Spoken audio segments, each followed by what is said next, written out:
Сайн байцгаана уу?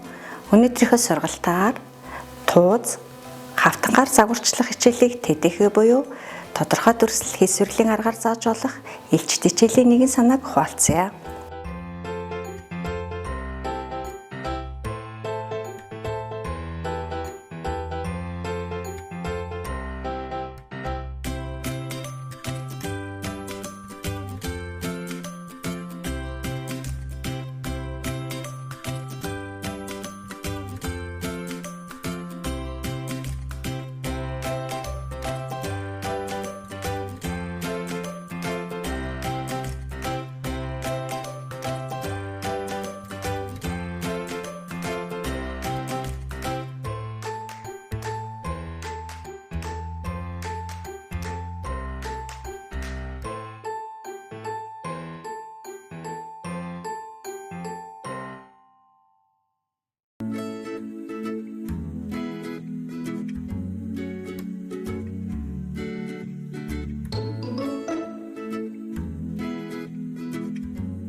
За түлээлжт хичээлийн сэтэлжүүлэлт болгон нэгмичлэг сонирхцгоё.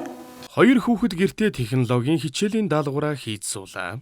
Одоо надад 8 см-ийн урттай тууз өгөөрэй.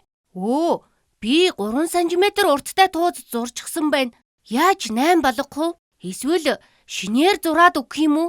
Гэлээ. Бичлэгээс харахад үлс онл 2 маань технологийн хичээл дээр тууз ашиглан бэлэг боож байгаа тухайх бодлого байна. За бүгдээрээ энэ бодлогыг хамтдаа бодцгоё. За тэр хоёр нийт 8 м-ийн урттай тууз авчээ. Туузны 3 м нь шар. Үлдсэн нь цэнхэр тууз байсан байна. Тэгвэл цэнхэр туузнаас нийт хичнээн метр авсныг өнөөдрийн хичээлээр бүгдээрээ тооцоолж үзцгээе. За тэгвэл дүрслэл болгоод тоон шулуунаа зурцгаая.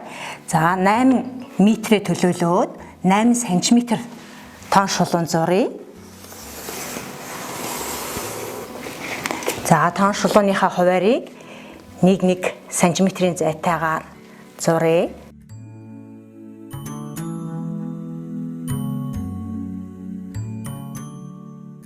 За улаан тууз маань 8 м гэснийг тэмдэглэж үзье.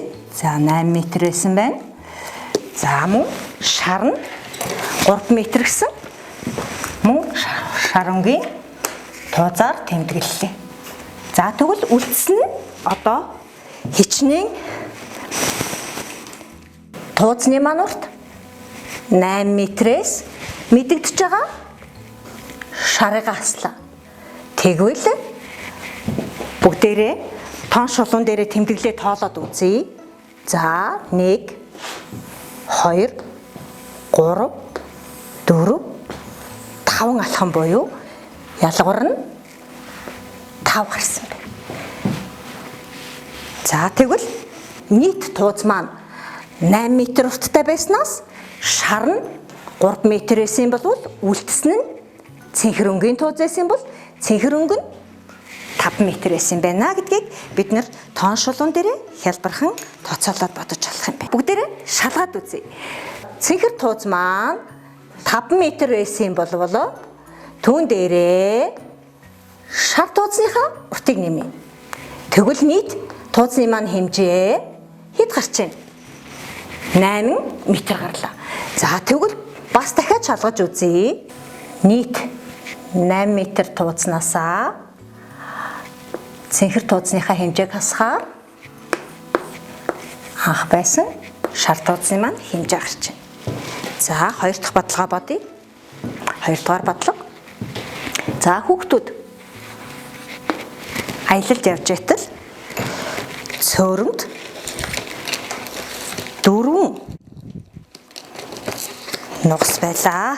Буцаад гэрлүүгээ явхад нугас маань 8 болсон байв. Тоон шолон дээр бас дүрсэлж үзцгээе. Энэ ямар үйлдэл хийгдсэн бэлээ хүүхдүүд? За эхлээд тоон шолон дээрээ дүрслэе.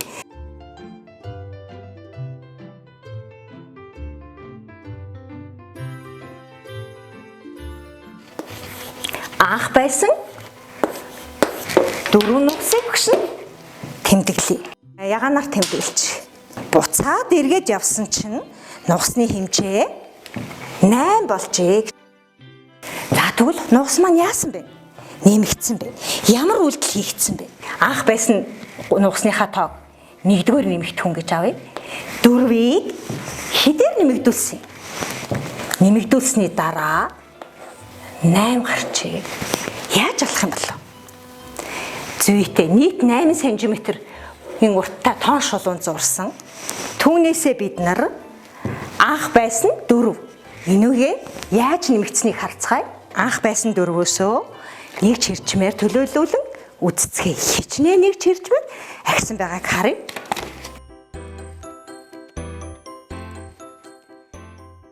Дөрөв нэг чирчмээр ахисан байх. Тэгвэл яасан? Ямар үйлдэл хийх нь вэ? Нийт нугасны тооноос анх байснаа хасахаар нэмэгдэж ирсэн 4 гарчээ. Тэгвэл шалгаад үзвэл 4 ба 4-ийн нийлбэр анх байсан дээр нэмэгдэж ирснийг нэмэх юм бол 8 нугас гарчээ гэдэг нь бодож болж байна тийм ээ. 3 дахь бодлогоо бодъё. Миний машин 5 хүний судалтай. Гэр бүлийн гишүүнээс уртлын судал дээр 2 суужээ. Арын судалд хэдэн хүн суух боломжтой бол? За мөн тоон шулуун дээрээ төрслээд үцэцгээе. Нийтдээ миний машинд хэдэн хүний судалтай гэлээ? 5 хүний судалтай гэсэн учраас багшийн тоон шулууны урт 5 см зурагдах нэ.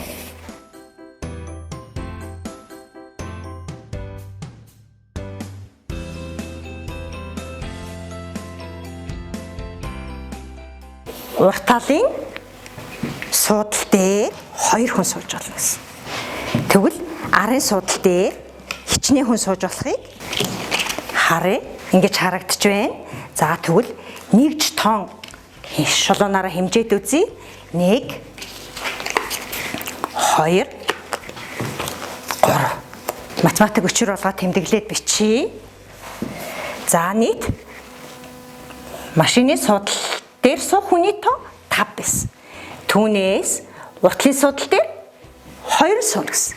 Тэгвэл арын судал хэдэн хүн суух боломжтой гэлээ? 3 хүн суух боломжтой. За мөн шалгаад үзье.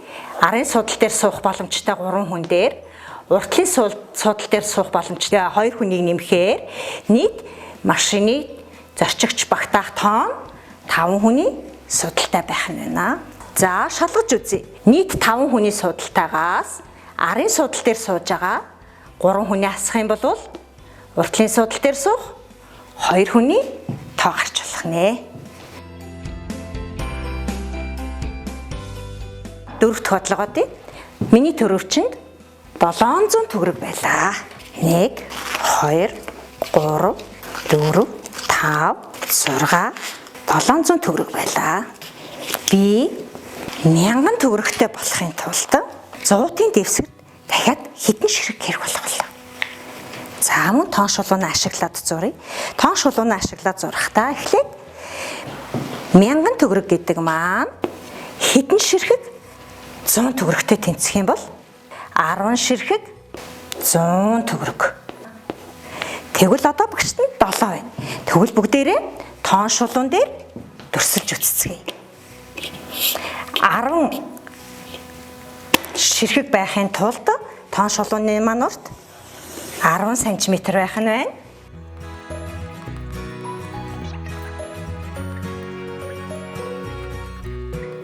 Тоон шулуун болгон дээрээ 100-ын дэвсгэртэй байрлуулад үзье.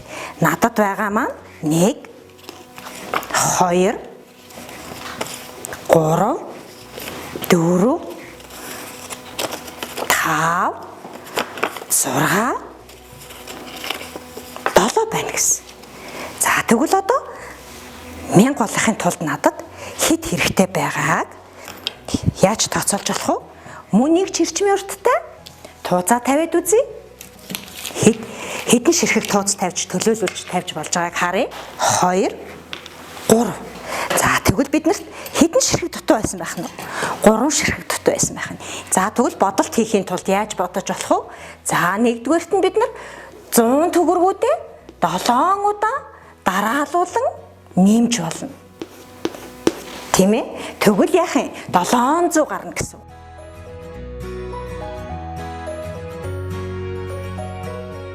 Хэрэгтэй болсон 1000 төгрөгнөөсөө өөртөө байгаа 700 төгрөгөө хасахаар тэгвэл надад 1000 болгохын тулд 300 төгрөг хэрэгтэй байсан байна гэд бодож боллоо. За шалгаад үзэх юм бол 700 дээрээ өөртөө байгаа 700 төгрөгөн дээр яах юм?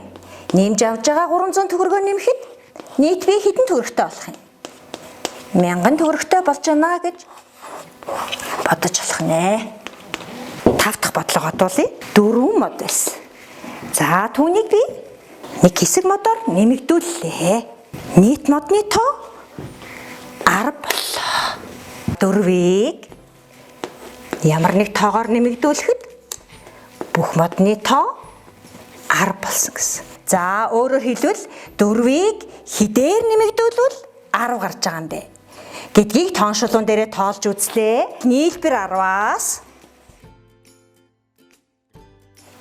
4-ийг хасвал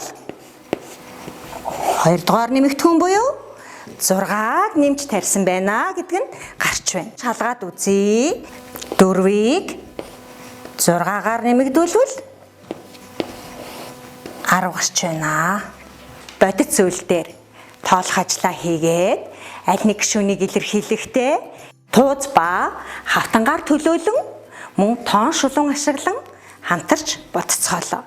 Тэгвэл тууз хавтанг ашиглан үйлдэлийн нэг гишүүнийг нөгөөгөөр нь илэрхийлэн олж болдог байх нэ. За тэгвэл өнөөдрийн хичээлийг бүгдээрээ дахиад эхнээс нь харцгаая. Бодиттой нэгэн зүйл байсан. Энэ маань нийлбэр. Нэг гишүүн мэдэгдэж байхад нөгөө гишүүний төлөөлүүлэн олж болдог байх нь. Ингэж болохдоо бид нэр тууц хавтан ба тоон шулууныг ашиглаад математик өчир тэмдэглэгээ болгон тооцоолж бодсон аргыг хэрэглэсэн байна.